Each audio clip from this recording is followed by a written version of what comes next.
Hi, this is Steve Liu. Uh, I literally just got back from the TCB workshop, day one. I thought things were just very interesting. A couple of really important topics. I just wanted to highlight a couple because it's hot off the press. Um, I'll just highlight a few, keep this short. There's a lot of cybersecurity things going on. Cybersecurity Act. When I heard about this from NIST, it sounded like a one cybersecurity act to rule them all. So it doesn't just cover radio equipment, but broadly any equipment. So that was very interesting. I don't know too much about that, but I know that's a really important topic for the White House and the United States. Um, a couple of things. I mean, there's old news about RSS 132, issue 2. Things are going to be changing from EIRP to ERP. Seems like everyone knows that. This was something announced a while ago, but maybe TCBs need to be aware of that, so they're changing their certifications for Canada.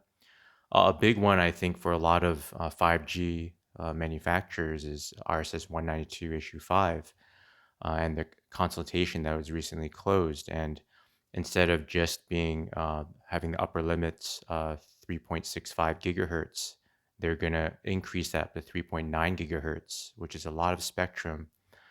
So really curious and interested to see what happens with all that and how technology evolves with that new RSS 192 change with a uh, more availability of those bands, especially impacted N77 or N78, whatever.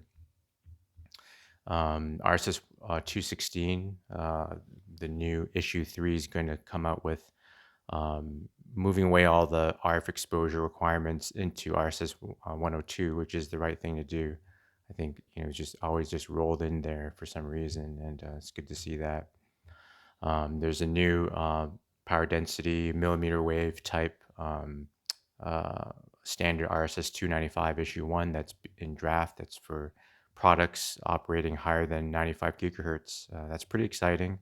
Haven't seen Canada do too much with the FR2 type frequencies, so looking forward to follow that. And sort of a kind of a big shocker, but I guess not really, is the RSS hack, the issue 2. It used to be required by next year, but because of a lot of devices not meeting the TIA requirement, um, looks like Canada is giving some time for the industry to sort of catch up and figure out how to comply with volume control requirements. And now the deadline's, after 2025, which is January 1st, 2026. And that's pretty crazy. You get an extra 2 years. So I guess don't have to worry about that for a while. And then there's a lot of talk about the 6 gigahertz Wi-Fi stuff. I think one thing that surprised me is that ICE had made their own AFC to validate other AFCs, and they're in the process of accepting these AFCs to do spectrum sharing things, just like the United States. I was pretty surprised that they had their own, and it looked like they had a lot of robust programs to just ensure that's done right. And sort of usual thing like the application specific SAR phantoms. I know there's like custom headstands or wrists or whatever it is for some custom wearable products. So it's interesting they had to remind everyone about that again.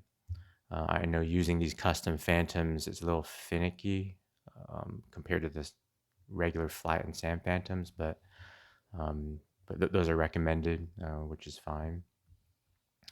Yep. So I think that's there's a few things I really wanted to brief about from that day, from day one. I hope to there's a lot of thoughts I have about some topics as people were sharing, especially from the ISED common issues one. And I just wrote down so many things that I was actually really wanting to make another YouTube video about. So the common measurement errors. I think one thing always gets me is the Bluetooth, right? People just reuse the FCC Bluetooth exclusion report thinking it's good for Canada. And we got that all the time when we did certifications. People didn't just kind of ignored Bluetooth because it's small. But yeah, I want to do another video about that, which would be really interesting, maybe a funny video. But yeah, that's about it. So hopefully we'll give an update day two. Day two be pretty big. So yeah, hopefully enjoying these, and talk to you later.